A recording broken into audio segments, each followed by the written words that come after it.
Boa noite. Dependência química e transtorno mental. Doenças que precisam ser tratadas e acompanhadas, em muitos casos, em clínicas especializadas e que envolve profissionais de várias áreas para atuarem na individualidade do paciente. Hoje nós vamos saber o que envolve os tratamentos, como esses internos são tratados, como se mantém o convívio social e como essas pessoas voltam às casas delas.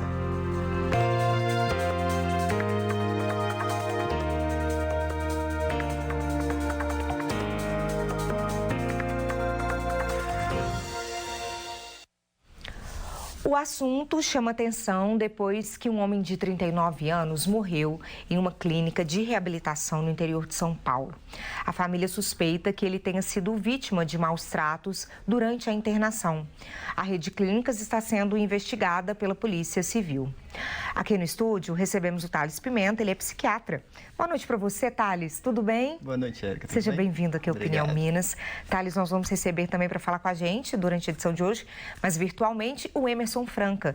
Ele é psicólogo e supervisor da instituição social Manassés. Boa noite para você, Emerson. Tudo bem? Como vai?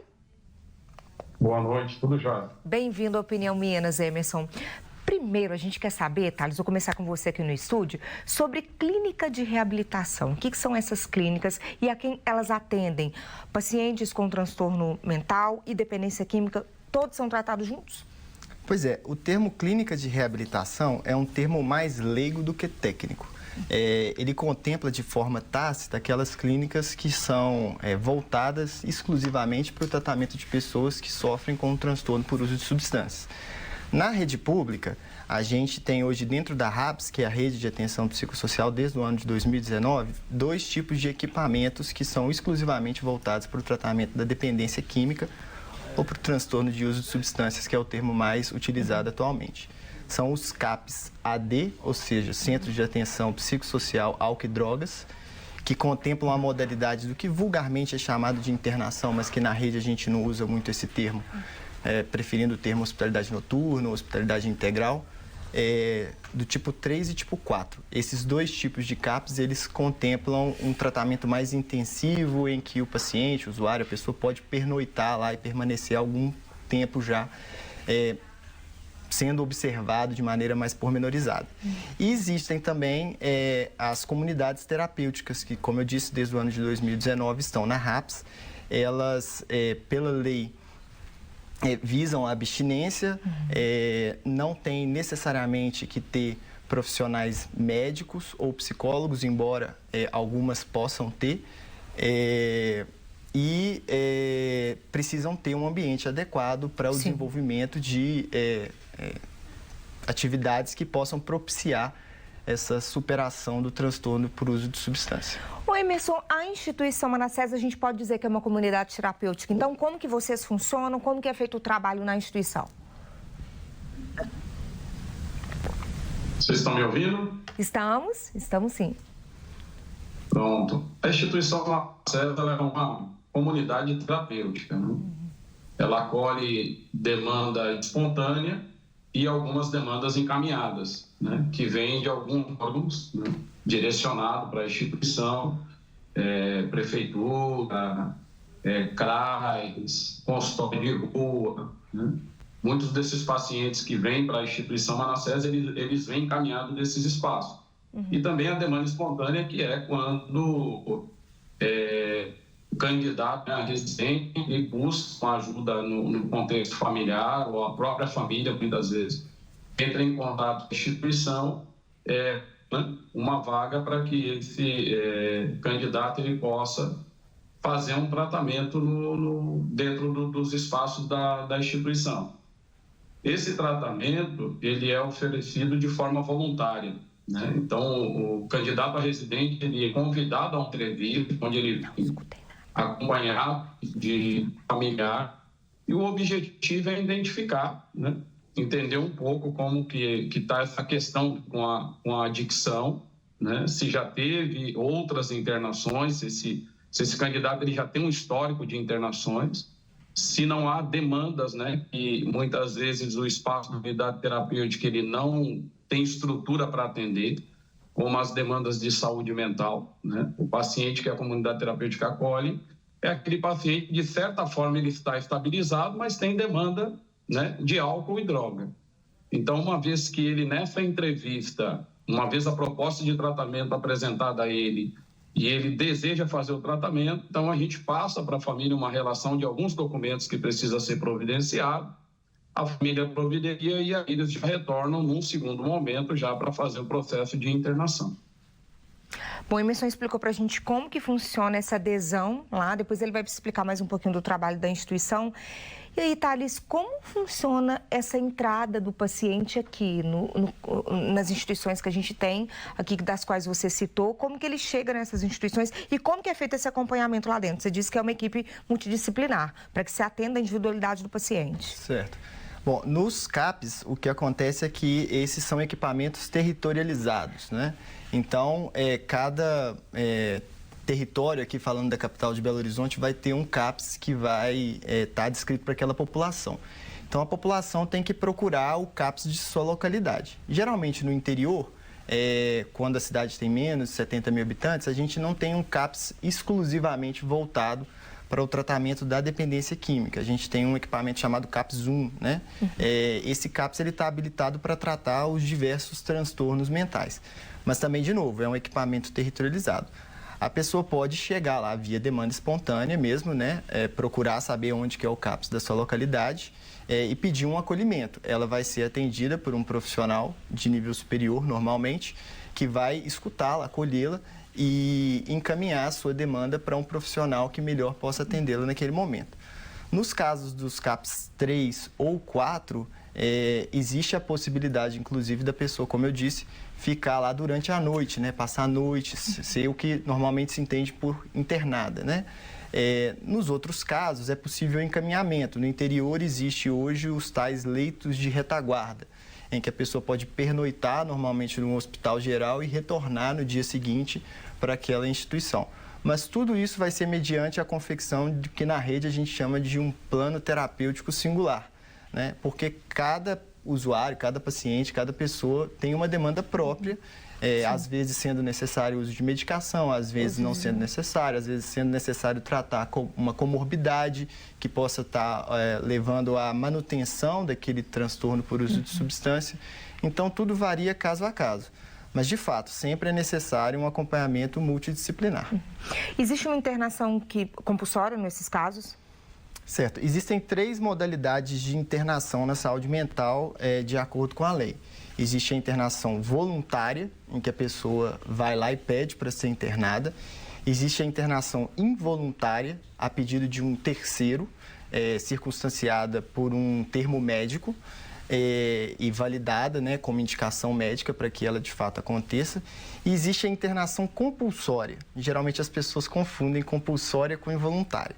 A compulsória é mandada pelo juiz, é mandada pelo judiciário. Uma determinação judicial, então. Exatamente, exatamente. Então, assim, a Lei 10.216, que é a Lei Paulo Delgado, foi feita em 2001, ela que determina todas essas modalidades de internação.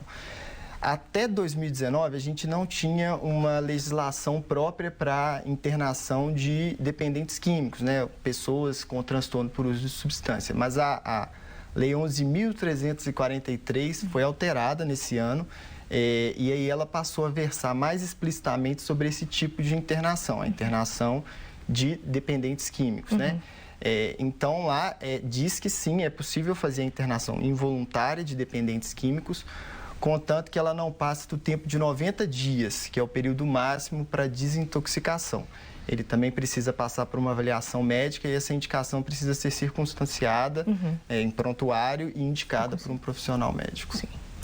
O Emerson, você hoje é psicólogo e é supervisor da casa do Manassés, da instituição, mas não foi sempre assim. Queria que você contasse para a gente brevemente como que foi a sua história e a sua entrada na casa.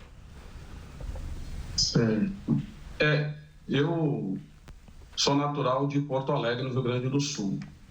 Então, depois de ter superado todo o meu processo, fazendo algumas reflexões, algumas leituras sobre a minha própria família, eu identifiquei que a minha família ela tem um histórico, né? Ela tem um histórico de alcoolismo, né? Que começa aí desde do meu avô, pai do meu pai, né? E aí eu tenho essas lembranças, né? Todos os meus tios, irmãos do meu pai, foram alcoolistas compulsivos, né? Meu pai teve um sério problema com álcool.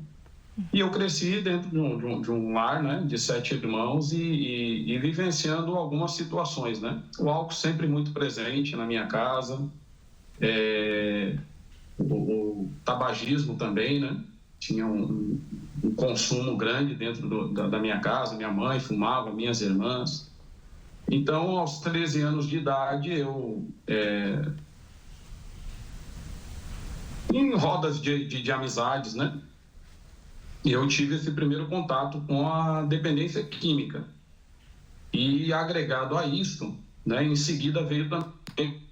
Bom, a gente teve um problema de, acredito, conexão aqui com o Emerson. Vamos fazer um intervalo e ele vai voltar, vai continuar contando essa história dele. Emerson estava falando com a gente sobre a relação dele, da família dele, não é mesmo, Thales, com o uso de álcool, de cigarro. Ele vai explicar para a gente, continuar explicando para a gente sobre essa história daqui a pouquinho. Depois do intervalo, a gente volta já.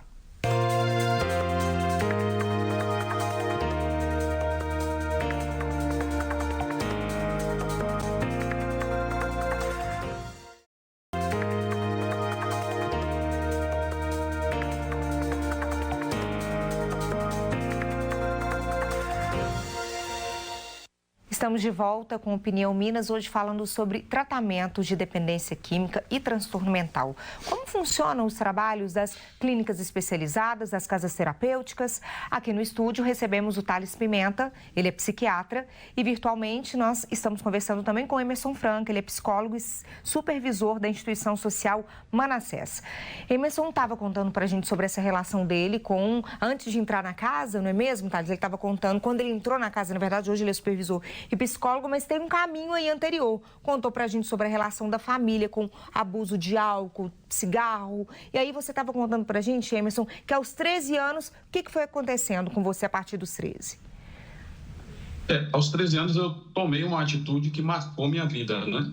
Minha vida, minha família, que em algum momento, né, um grupo de amigos, eu sempre observei a presença de drogas, né? Mas nunca me despertou assim o interesse. Foi algo assim que eu sempre tive um certo cuidado. Mas num determinado dia eu acabei experimentando e isso trouxe aí, foram quase 8 anos, né?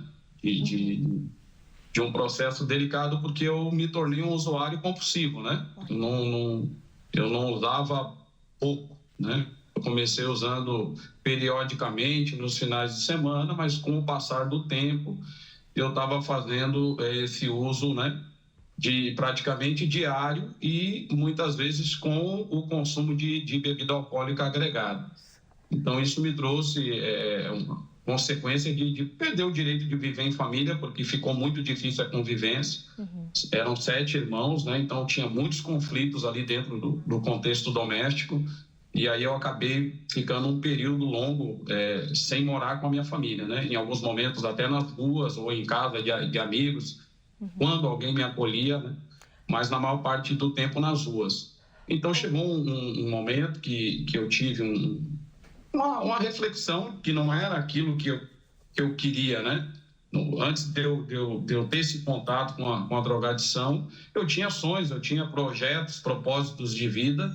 E isso se perdeu, né? No meio desse período de uso de droga, isso se perdeu. Então, eu decidi pedir ajuda, né? Eu consegui, de certa forma, ver que eu precisava pedir ajuda, que sozinho eu não ia conseguir superar, né? Eu queria voltar a ter a vida que eu tinha antes, né? Era o meu desejo. E aí foi quando eu busquei a minha família, né? Minhas irmãs, minha mãe, e aí, por incrível que pareça, elas demoraram um tempo para acreditar que eu queria realmente ajuda, mas quando elas entenderam que realmente eu estava ali, né, querendo essa oportunidade de fazer um tratamento, e aí foi quando todo mundo se mobilizou E a instituição Manassés, a minha mãe sempre indo trabalhar, comprava, né?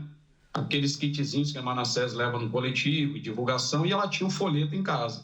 E aí foi quando ela ligou, marcaram essa entrevista, e eu acho que a forma que eu fui acolhido contribuiu bastante para que eu ingressasse na instituição. Sim. E a Manassés, ela tem um processo que ela tira a pessoa do Estado, né?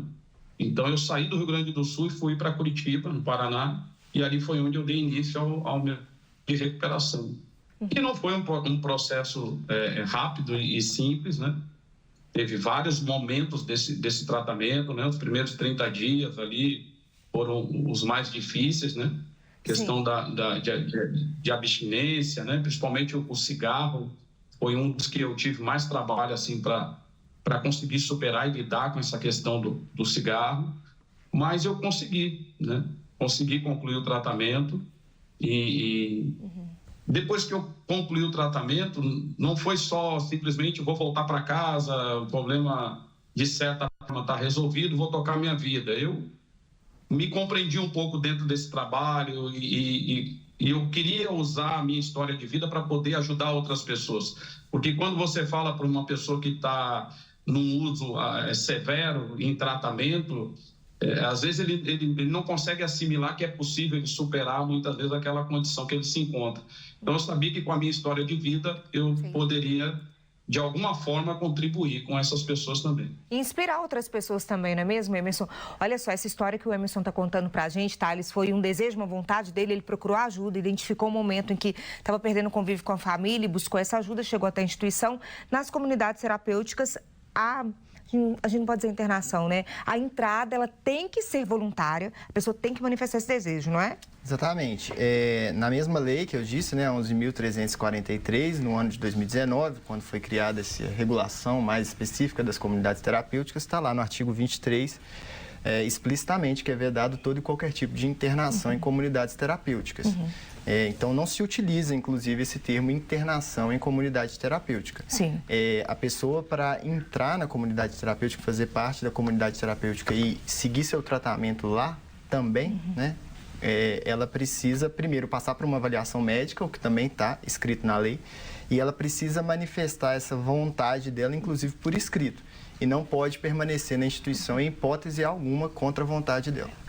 Thales, independentemente de ser casas terapêuticas ou comunidades terapêuticas ou casas de reabilitação, a gente falei recentemente desse caso em São Paulo, que um homem morreu, vítima de maus tratos. A suspeita é que ele sofreu realmente maus tratos na clínica em que ele estava para poder se tratar dessa questão do uso de drogas. E existe uma fiscalização dessas casas, principalmente em relação a essas questões de maus tratos, violações de direitos humanos, porque existem muitas denúncias também. Infelizmente chega até a gente, sobretudo por via da mídia, né, vários casos, né, vários relatos de maus tratos ocorrendo em comunidades terapêuticas. Por não serem instituições médicas, o Conselho Regional de Medicina, ele não pode fiscalizá-las. E tampouco outros conselhos profissionais, porque não são instituições que necessariamente precisam ter esses profissionais ali trabalhando para atuarem.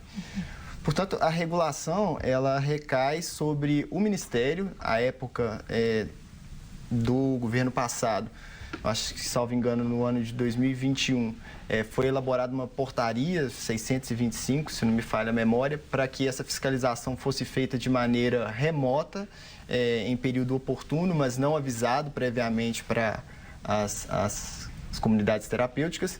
Eu confesso que eu não sei te dizer em que ponto que está essa fiscalização hoje, mas ela precisa ser feita, sobretudo, pelo Ministério Público e pelas polícias, mas isso só acontece quando há alguma denúncia, né, via de regra. Portanto, eu acredito que as pessoas têm que estar cientes dos seus direitos, né, do escopo de atuação das comunidades terapêuticas, saber que a permanência lá tem que ser voluntária, tem que ser circunstanciada, que não pode ser involuntária, que o local tem que ser adequado, que tem que passar por uma avaliação médica prévia. E, além disso, que se for um caso grave, né, o que também está descrito na lei, que precisa de um acompanhamento multiprofissional, por profissionais habilitados, psicólogos, terapeutas ocupacionais, médicos, essas pessoas não podem, né, ficar nessas comunidades terapêuticas, porque apesar de fazerem parte da rede de atenção psicossocial, a rigor não são instituições de saúde, né? Sim. Nesse sentido de que não tem necessariamente que contar com profissionais de saúde, terapeutas ocupacionais, psicólogos, de várias áreas. Embora algumas possam ter por escolha delas. Depende da estrutura que ela tem também. Emerson, você podia ajudar a gente aqui então? Você, como um ex-usuário, agora supervisor da Manassés, o que você diria para quem está acompanhando a gente? A pessoa precisa de ajuda, reconheceu que precisa de ajuda, vai para uma casa como essa, uma comunidade terapêutica. Como que a família consegue identificar se ela está sofrendo maus tratos, ou algo de errado que possa estar acontecendo ali naquele ambiente com essa pessoa que está doente? É muito subjetivo, né? Muitas vezes a família não está preparada para vivenciar, ela é surpreendida, né? Dificilmente a gente, enquanto pais e mães, a gente se prepara para ter um ente querido enfrentando um processo de dependência, né, severa. Então, muitas vezes a família tem dificuldade e diante daquele desespero, ela não consegue ter atenção e o cuidado na hora de buscar, né, o local de cuidado para o seu ente querido. Então, como foi dito já, né, nessa entrevista, um dos espaços que está na sociedade para acolher, né, o dependente químico são os CAPs, né? O CAPs especificamente.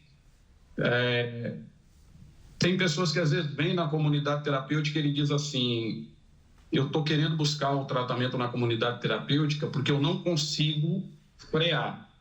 Eu estou fazendo um acompanhamento, por exemplo, no CAPS, mas eu faço o acompanhamento, mas muitas vezes eu saio ali, participo de uma oficina, eu vou para o atendimento psicológico, mas muitas vezes nesse retorno para o bairro, para a minha casa, eu acabo fazendo uso juntamente até com indicação.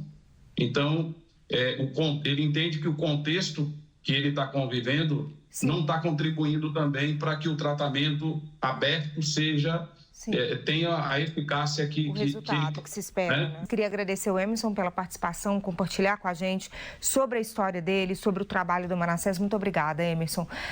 Thales, em que momento, existe algum momento em que o transtorno mental e a dependência química, eles se cruzam, se conversam? Um leva ao outro? É clássica, por exemplo, a associação de fobia social, que é um medo muito intenso, né, de conviver em pessoas, e o binge drinking, né, o uso abusivo em grandes quantidades num período curto de tempo, por exemplo, em festas, sobretudo na adolescência e na idade adulta jovem. Então, nesse caso, entre muitas aspas, é como se a pessoa utilizasse a bebida, que tem uma ação ansiolítica, para tratar essa fobia social dela. Se isso acontece, por exemplo, na idade adulta jovem ou na adolescência, a pessoa está sob um risco aumentado de ter uma dependência de álcool mais à frente na vida. Então, em alguns momentos, o transtorno mental não ligado ao uso de substâncias pode facilitar que a pessoa desenvolva um transtorno por uso de substâncias. Em outros momentos, um transtorno mental pode agravar o transtorno por uso de substâncias. Então, é frequente a gente ouvir pacientes deprimidos dizendo: estou aumentando meu uso de álcool, meu uso de álcool está ficando mais exacerbado. Por isso, o tratamento não pode ser feito de forma isolada. Ele tem que ser feito levando em consideração todo o contexto da pessoa, psíquico, mas também social. Não é individualizado assim, dessa forma, né? Bom, felizmente a gente encerrou nosso tempo aqui. Thales, obrigada pela participação, pela contribuição valiosa aqui com a gente hoje. E as denúncias podem ser feitas aí de maus tratos, violações de direitos humanos. Aí na sua tela está o contato para que você possa fazer essas denúncias e também onde você pode procurar ajuda. Nossos centros aí, CAPs, a gente colocou o telefone para você também. E o endereço aqui de Belo Horizonte, capital, para procurar essa ajuda. Boa noite para você, Thales. Muito obrigada pela participação. Obrigada a você também pela companhia. Uma ótima noite.